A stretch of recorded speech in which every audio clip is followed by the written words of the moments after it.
So today I just going to discuss about how to post a carousels. So the Instagram carousels should be between 5 to 8 slides. So the more slides will bore your audience. So try to make 5 to 8 slides on your carousels.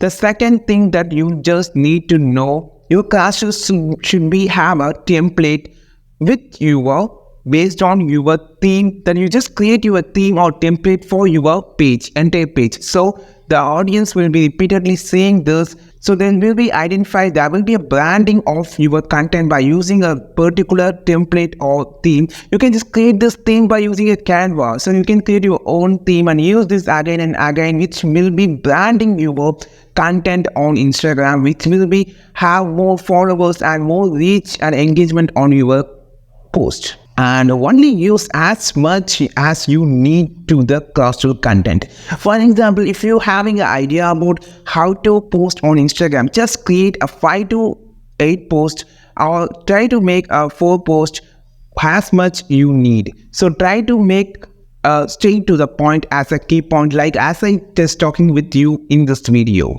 Hook your audience with a first 2 slides. So try to convey what I just going to show and what are you try to tell in this carousels. What are the content? So try to make the hook between the first, second and third slide, which will engage your audience and make 2 swipe your carousels and make a like, share and engage with your post. So these are the things as from my side, and if you really like this content, like this, share this, subscribe this channel. I will meet on next video with super valuable content. This is Tilak signing off from Tech May Be Unique. Have a wonderful day.